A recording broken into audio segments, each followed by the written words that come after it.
Hi friends, मैं हूं Manoj Yadav, assistant teacher MRD जनता inter college फरंदा।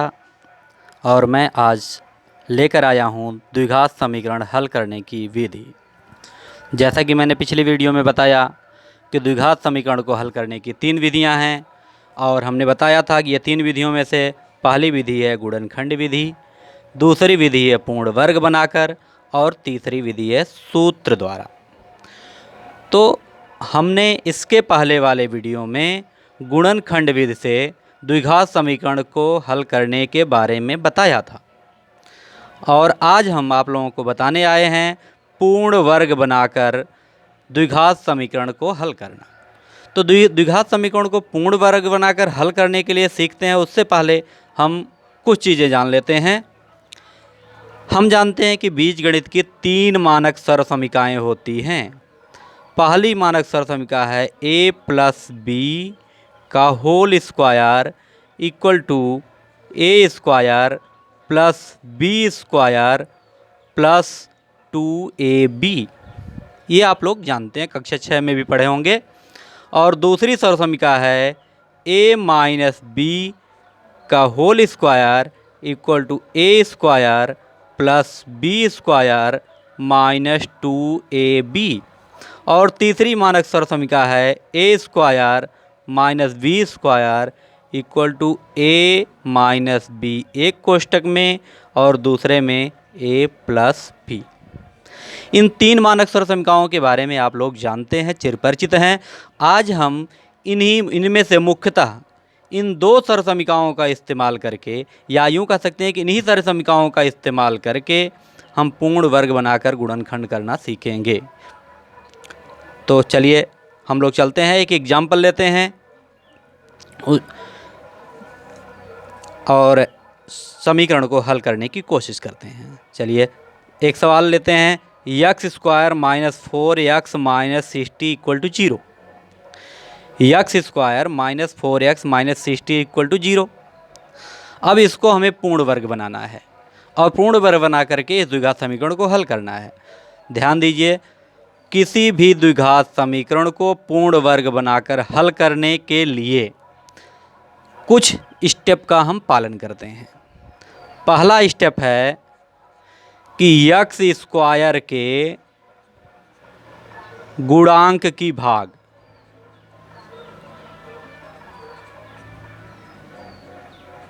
ध्यान दीजिए, x square minus 4x minus 60 जो लिखा गया है, इसमें हम पकड़ेंगे एक्स स्क्वायर क्या है। एक्स स्क्वायर गुणांक संयोग से यहाँ 1 है, तो एक्स स्क्वायर के गुणांक की पहला काम करते हैं कि एक्स स्क्वायर के गुणांक की भाग देंगे।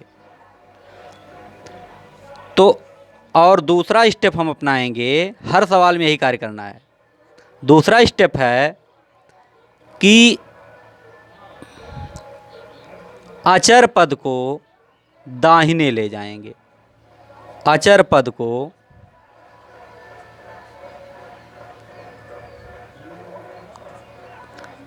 दाहिने पक्ष में या दाएं पक्ष में लिखेंगे। और तीसरा स्टेप जो आपका है, जो कि आपका मेन स्टेप है, इसको भी ध्यान दीजिएगा। वैसे तीनों महत्वपूर्ण हैं, लेकिन तीसरा स्टेप है कि यक्स वाले पद में, यक्स वाले पद में 2 की गुणा एवं भाग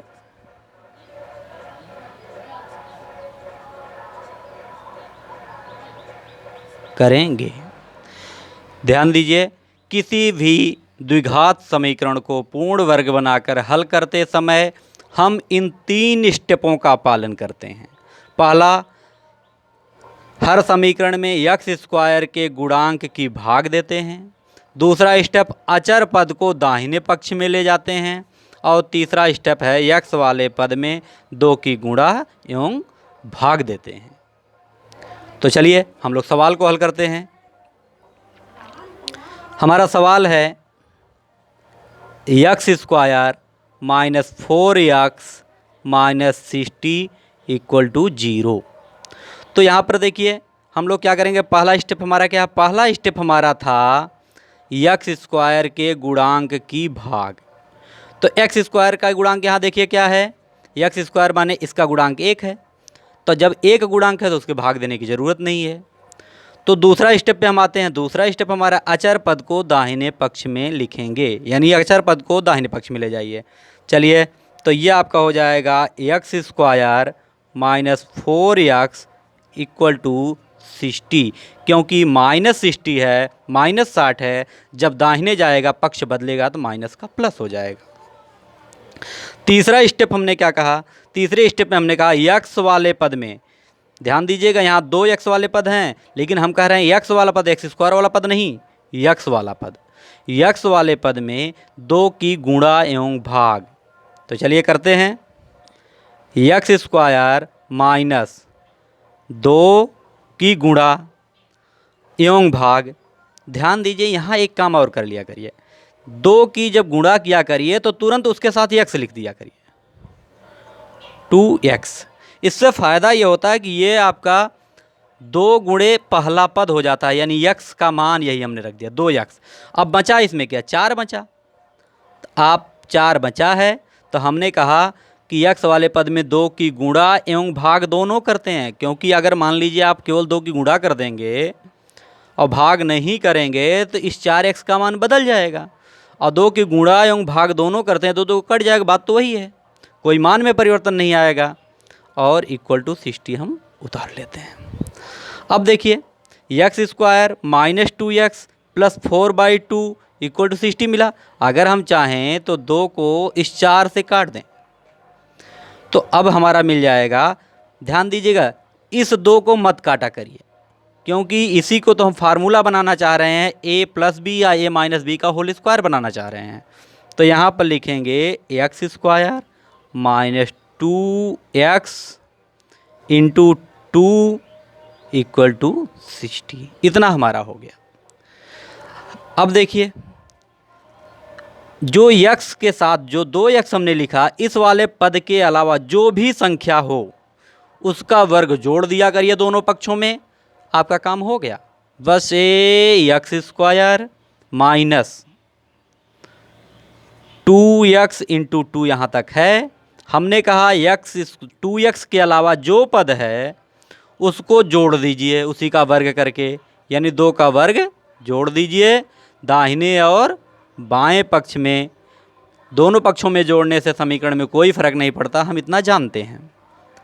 एक्स स्क्वायर माइनस ये आपका हो गया 2x इंटू 2 और प्लस 4 इक्वल टू यहाँ हो गया 60 प्लस 4। अब देखिए ये क्या मिला आपका, आप पढ़े हैं, आपको अभी अभी शुरू में हमने बताया था कि यह फार्मूला हमने बताया था, a प्लस बी का whole square equal to a square plus b square plus 2ab। तो यहाँ पर क्या था, अगर पहले पद का वर्ग धन दूसरे पद का वर्ग धन 2 गुणे पहला पद गुणे दूसरा पद हो तो इसका मान होता है a प्लस बी का होल स्क्वायर। और अगर माइनस हो यहाँ पर 2ab के पहले तो ये माइनस बी का होल स्क्वायर आता है। तो यहाँ से देखिए क्या है, यक्स का वर्ग है, 2 का वर्ग है और 2 गुणे पहला पद यक्स और आखिरी पद 2 है, यानी यह आपका क्या हो गया, ये मान आपका है यक्स माइनस 2, यहाँ माइनस माइनस लगाएंगे, यक्स माइनस 2 का होल स्क्वायर इक्वल टू 64। अब थोड़ा सा काम और रह गया, चलिए इधर लिख लेते हैं, यहाँ हमारे पास जगह है तो यहाँ लिख लेते हैं एक्स माइनस 2 का होल स्क्वायर इक्वल टू 64। ध्यान दीजिए इधर वर्ग है, इस वर्ग को ख़त्म करने के लिए इधर का वर्गमूल लेना पड़ेगा। तो हो जाएगा एक्स माइनस 2 इक्वल टू 8। लेकिन जानते हैं हम कोई भी वर्ग संख्या प्लस और माइनस उसका वर्गमूल दोनों होता है, तो प्लस 8 और माइनस 8। अब एक्स माइनस 2 के हमें 2 मान प्राप्त हो गए, एक प्लस 8 दूसरा माइनस 8। अब बारी बारी से अगर प्लस 8 लें, यानी धन लेने पर, एक बार धन लेने पर अगर धन चिन्ह ले लेंगे तो क्या मिलेगा, धन चिन्ह लेंगे तो x minus 2 equal two plus 8। तो यक्स इक्वल टू 8 और 2 इधर जाएगा तो +2 इक्वल टू 10, एक्स का एक मान हो गया। दूसरा आपका देखिए क्या है, अगर हम क्या ले लें, ऋण लेने पर, ऋण लेने पर, तो यहाँ पर हो जाएगा x माइनस 2 इक्वल टू, देखिए यहाँ पर हमने इसका एक बार +8 लिख चुके हैं, अब की बार -8 लिखेंगे बराबर -8। अब यहाँ से ले जाएंगे तो x इक्वल टू -8 और -2 जब दाहिने जाएगा तो हो जाएगा +2 इक्वल टू -6। तो यहाँ पर x की वैल्यू कितनी आ गई, -6 और 10, 2 आंसर आया। तो इसको हम x के मान को चाहें तो समष्टि के रूप में लिख दें, समुच्चय के रूप में लिखें, तो ये हो जाएगा -6 और 10, 2 आंसर है। तो ये पूर्ण वर्ग बनाना रहा।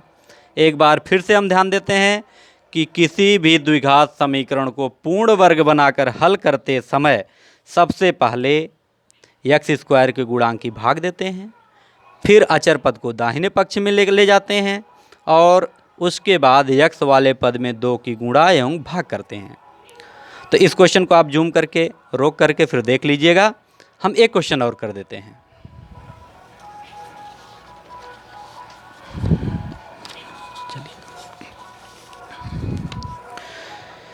हमारे सामने ये क्वेश्चन है 3x² - 4x + 1। तो हमने क्या बताया, पहला स्टेप क्या बताया, पहला स्टेप हमने बताया आपको कि x² के गुणांक की भाग देते हैं। तो चलिए भाग देते हैं। भाग देंगे तो क्या हो जाएगा, 3x² - 4x + 1 इक्वल टू 0 लिखा गया है। तो हर स्टेप में भाग दे दीजिए, हर पद में भाग दे दीजिए। इतना मिल गया। अब हम क्या करते हैं, ये मिल गया आपका 3 3 कैंसिल हो जाएगा, तो हो जाएगा x² -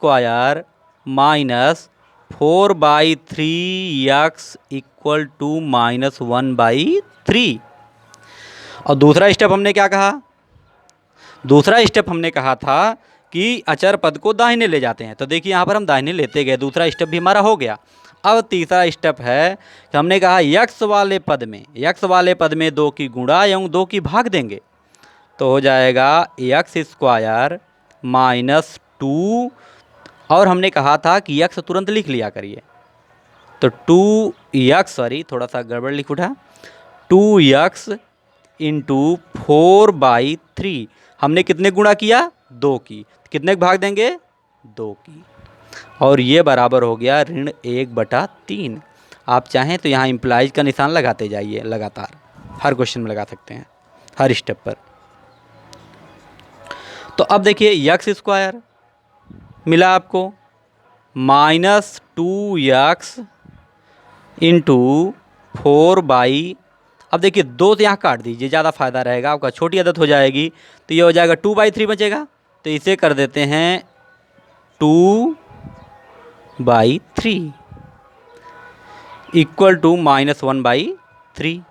अब यहाँ से क्या होगा, x² - 2x × 2/3 इक्वल टू -1/3। यही आपने ऊपर भी लिखा, यही यहाँ हमारा कोई उद्देश्य नहीं है उसको 2 बार लिखने का। लेकिन यहाँ एक बात है, हमने बताया था कि x के गुणांक 2x के अलावा जो भी पद रहे उसी का वर्ग जोड़ दीजिए। तो यहाँ पर दोनों पक्षों में, यहाँ 2/3 का वर्ग क्या होगा, 2/3 का वर्ग होगा 4/9, और यहाँ भी जोड़ेंगे 4/9। आँख मूंद के अब कुछ आपको नहीं करना है, बिल्कुल केवल क्या कर देना है, x²। अब यहाँ से देखिए ये पहला पद का वर्ग, ये आपका 2/3 का वर्ग है। तो चाहे तो एक स्टेप बढ़ा लीजिए, 2x × 2/3 + 2/3 का होल वर्ग इक्वल टू, ये देखिए समाहर करेंगे तो 9 हो जाएगा, 3 3 का 9, 3 गुना है तो -3 + 4। इस तरह से हो गया ये आपका इधर का x² यानी a² + b² - 2ab का रूप है। तो ये हो जाएगा x - 2/3 का होल स्क्वायर इक्वल टू, यहाँ 4 में से 3 घटा देंगे तो बचेगा 1/9। तो ये आपका आ जाएगा x माइनस 2/3। अब यहाँ से देखिए ये वर्ग हटाना चाहते हैं हम, इस वर्ग को अगर हटाएंगे तो इधर का वर्गमूल लेंगे, और वर्गमूल प्लस और माइनस दोनों में होता है, हम जानते हैं, कक्षा 8 में पढ़ चुके हैं। तो ये हो जाएगा 1/3। अब देखिए एक बार प्लस ले लीजिए, एक बार माइनस, यानी टेकिंग पॉजिटिव, टेकिंग पॉजिटिव ये। तो ये आपका हो जाएगा x इक्वल टू प्लस 1/3, और ये आपका -2/3 दाहिने आएगा तो +2/3। ये बराबर हो गया 2 1 3/3 हो जाएगा, यानी 3/3 इक्वल टू 1। अब क्या है, टेकिंग निगेटिव,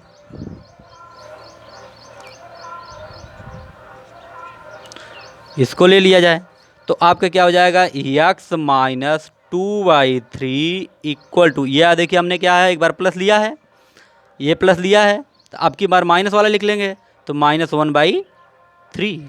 तो ये आपका आ जाएगा x इक्वल टू -1/3,